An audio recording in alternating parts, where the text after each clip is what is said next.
कम से कम हम वहां पहुंचे।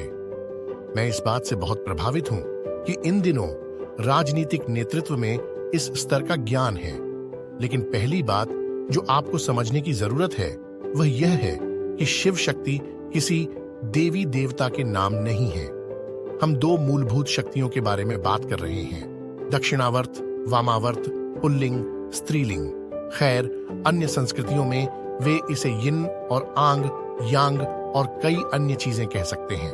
सूर्य और चंद्रमा, इड़ा, पिंगला, विज्ञान और तत्व मीमांसा दोनों के कई पहलू हैं जिन पर हम जा सकते हैं, लेकिन आपको जो महत्वपूर्ण बात समझने की आवश्यकता है वह यह है कि इस सृष्टि में सभी भौतिक अभिव्यक्ति दो ध्रुवों के बीच होती है।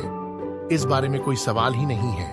ये उस सभ्यता से नहीं है जिसे हम बारात कहते हैं। खैर, यह पहली सभ्यता थी जिसके बारे में बात की गई, लेकिन आज आधुनिक विज्ञान ने बिना किसी संदेह के यह स्थापित कर दिया है कि जो कुछ भी भौतिक है वह अपने आप में किसी न किसी घूर्णन या परिक्रमण में है। ये घूम रहा है। तो इन घुमावों में यदि आप देखें तो हर चीज कैसे घूम सकती है, इसके लिए केवल दो विकल्प हैं, दक्षिणावर्त, वामावर्त। वे इसे ऊपर और नीचे कहते हैं, लेकिन केवल दो विकल्प हैं। यह हजार अलग अलग तरीकों से नहीं घूम सकता, यह केवल दो तरह से घूम सकता है। इन दोनों को हम शिव शक्ति कहते हैं, मुझे कहा गया है। और यह शानदार है कि उस स्थान को उनके अपने नाम से बुलाने के बजाय, जैसा कि वे अतीत में करते थे, हम उसे उचित शब्दों से बुला रहे हैं। यह पूरे ब्रह्मांड के लिए मायने रखेगा।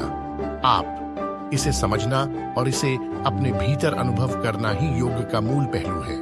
हिडपिंग या दिल, यह बहुत महत्वपूर्ण है, और यह महत्वपूर्ण है कि दुनिया भर में मानव समझ आधुनिक विज्ञान की बदौलत दुनिया के इस हिस्से के इन गहराई से जुड़े सभ्यतागत पहलुओं को पहचान रही है। आधुनिक विज्ञान धीरे धीरे टुकड़े टुकड़े करके, एक समय में छोटे छोटे टुकड़े करके, धीरे धीरे इसके हर पहलू को मान्य कर रहा है जो हजारों साल पहले, कई सहस्राब्दियों पहले कहा गया था। ये बातें स्थापित की गई थी। यदि आप यह नहीं जानते हैं तो भी 2007 की तरह 00 से 3000 साल पहले इस सभ्यता में ग्रह के अध्ययन को बुगुर कहा जाता था। इसका मतलब है ग्रह के चारों ओर। जब दुनिया में हर कोई बहस कर रहा था कि यह सपाट है या गोल, यहाँ यह अच्छी तरह से स्थापित है। ऐसे प्राचीन चित्र और पेंटिंग हैं जहां यह दिखाया गया है कि पृथ्वी ग्रह एक गोल दीवार, एक ग्लोब, एक कछुए की पीठ पर और सूर्य के चारों ओर घूम रहा है, जब बाकी दुनिया, दुनिया के धर्म ग्रंथ, दुनिया के धर्म, दुनिया की संस्कृतियां और दुनिया का ज्ञान कहता चला जा रहा था पृथ्वी ब्रह्मांड का केंद्र है। यहाँ बहुत स्पष्ट रूप से हमने दर्शाया है कि पृथ्वी सूर्य के चारों ओर घूम रही है। और कछुआ वापस क्यों? क्योंकि कछुआ स्वयं गति नहीं कर सकता, यह स्थिर गति से चल रहा है। इसीलिए ग्रह जिस स्थिर गति से चल रहा है, उस गति से उसकी गति या गति धीमी नहीं हो रही है। इसीलिए हमारा जीवन यथोचित रूप से संतुलित है। मैं आपको बहुत सी बातें बताता रह सकता हूं, लेकिन हम उसे वहीं छोड़ देंगे। लेकिन यह सचमुच अद्भुत है। चांद पर एक धब्बा है, हम उस स्थान को नहीं देख सकते, यह दक्षिण की ओर है। चंद्रमा पर एक धब्बा है जो शिव शक्ति है। अब क्योंकि मैंने अपने हाथ एक साथ रखे हैं, ओह, सद्गुरु शिव और शक्ति को नमन कर रहे हैं। वह थैटलिंग है।